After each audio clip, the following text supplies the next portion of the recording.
ఉన్నటువంటి తాజా పరిస్థితి. మనం కృష్ణానదికి దగ్గరలో ఉన్నటువంటి కరకట్ట మీద ఉన్నాం. ఈ కరకట్టకు ఆనుకొని కృష్ణానదికి మధ్యలో అనేకమైనటువంటి అక్రమ కట్టడాలు నిర్మాణాలు జరిగాయని చెప్పి ఇరిగేషన్ శాఖ నివేదిక ఇచ్చిన నేపథ్యంలో ఏ కట్టడాలు ఎవరెవరు నిర్మించారన్న దానిపైన పరిశీలన జరుగుతుంది. ఇస్కాన్ టెంపుల్ అంతర్జాతీయ స్థాయిలో కృష్ణ భగవద్గీతను పూర్తి స్థాయిలో ప్రచారం చేస్తున్నటువంటి ఇస్కాన్ టెంపుల్ యాజమాన్యం కూడా ఇక్కడ భూములను కొనుగోలు చేయడం జరిగింది. పట్టా భూములు తమ వద్ద ఉన్నాయని చెప్పి కూడా చెప్పడం జరిగింది. దాదాపు 800 గజాల విడుతులో ఈ యొక్క భూములు యొక్క కృష్ణుడికి సంబంధించినటువంటి అంతర్జాతీయ కృష్ణ చైతన్య సంఘం పేరిట రిజిస్టర్ చేయడం జరిగింది. ఇక్కడ మనం చూద్దాం పూర్తి స్థాయి రాజకీయకు సంబంధించినటువంటి వాళ్ళు ఈ యొక్క పర్మిషన్ ఇప్పించారని చెప్పవచ్చు. మన కెమెరామెన్ ఎస్బీ చూపిస్తున్నాడు. ఇస్కాన్ టెంపుల్కి సంబంధించినటువంటి ఒక భారీ స్థాయి కట్టడం.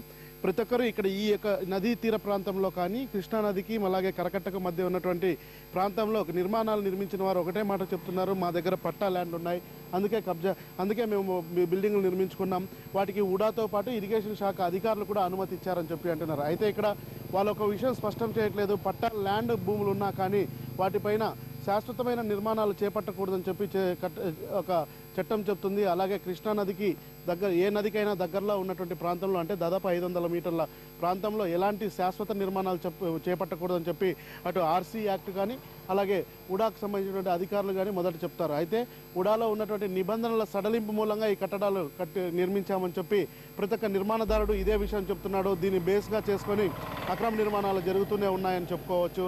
అయితే ఇది అధికారుల లోపమా లేకపోతే అధికారుల వైఫల్యమా లేకపోతే ఏంటిది పరిస్థితి అన్నది మాత్రం ఎవరు కూడా స్పష్టంగా చెప్పలేకపోతున్నారని చెప్పవచ్చు.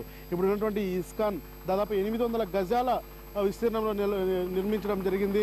దీనికి సంబంధించి కూడా పూర్తి స్థాయి అనుమతులు ఉన్నాయని చెప్పి ఇంతకుముందు ఇక్కడికి వచ్చి వెళ్ళినటువంటి ఈ సంస్థకు సంబంధించినటువంటి ప్రతినిధులు చెప్పడం జరిగారు.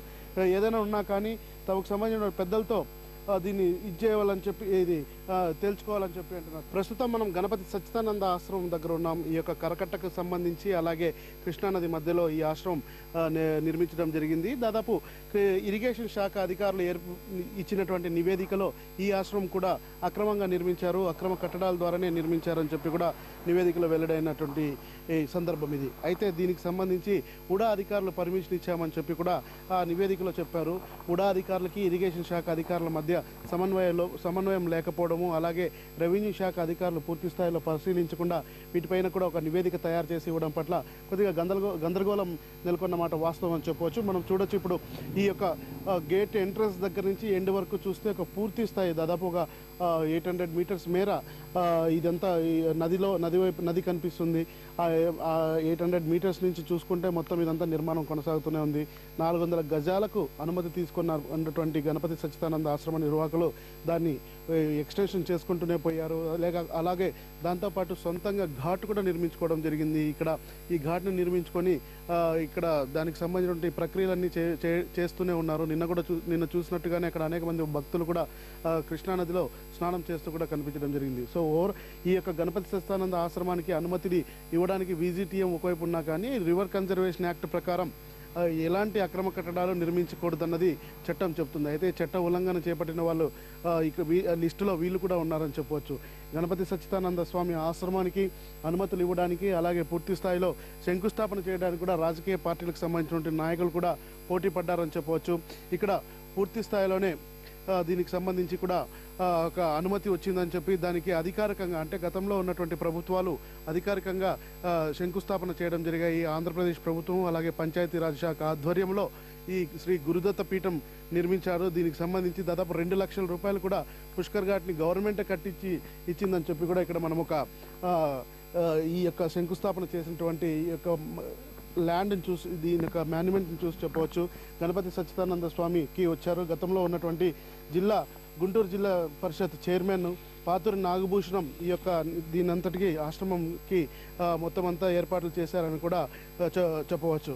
సో పాతూరి నాగభూషణం నిర్మించినటువంటి బిల్డింగులు కూడా తులసి గార్డెన్ పక్కన 800 గజాల్లో నిర్మించారని కూడా అధికారులు లెక్క తేల్చడం జరిగింది. ఇరిగేషన్ అధికారులు తేల్చిన లెక్కలో ఇది కూడా అక్రమ కట్టడమేనని కూడా అధికారులు చెప్పడం జరిగింది. ఓవరాల్గా చూస్తే గుంటూరు జిల్లాలో ఉన్నటువంటి రాజకీయ నాయకులైనా కావచ్చు లేకపోతే పెద్దలైనా కావచ్చు అలాగే ఆశ్రమ నిర్వాహకులైనా కావచ్చు ఇక్కడ వ్యక్తులు పోటీ పడకుండా ఆశ్రమాలు పోటీ పడకుండా పూర్తి స్థాయిలోనే అక్రమ నిర్మాణాలు జరిపారని చెప్పవచ్చు. ఈ యొక్క గణపతి సచ్చిదానంద స్వామి ఆశ్రమం కూడా ఇలాగానే అక్రమ కట్టడం నిర్మాణం అని తేల్చారు. అయితే దీనికి VGTM పర్మిషన్లు ఉన్నాయని చెప్పడం చూస్తే అధికారుల మధ్య ఎలాంటి కోఆర్డినేషన్ ఉందని మాత్రం కోఆర్డినేషన్ ఉందో లేకపోతే స్పష్టంగా ఫెయిల్ అయిందని మాత్రం మనకు స్పష్టంగా తెలుస్తుంది. కెమెరామెన్ ఎస్బీతో దినకర్ ఎన్టీవీ, విజయవాడ. అధికారులు అక్రమార్కులు ఒక్కటై కృష్ణమ్మను చెరబట్టిన వాస్తవం ఇది. నదీ గర్భాన్ని తూట్లు పొడుస్తూ భారీ భవనాలు నిర్మిస్తోన్న అక్రమం ఇది. దీన్ని ఇలాగే వదిలేస్తే రానున్న రోజుల్లో కృష్ణానది అదృశ్యమైనా ఆశ్చర్యపోవాల్సిందేమీ లేదు. పరిస్థితి ఇలాగే కొనసాగితే కృష్ణానది చిన్న మురికి కాలువగా మారే రోజు మరెంతో కాలం పట్టకపోవచ్చు. ఇది ఇవాల్టి స్పెషల్ ఫోకస్. Stay tuned.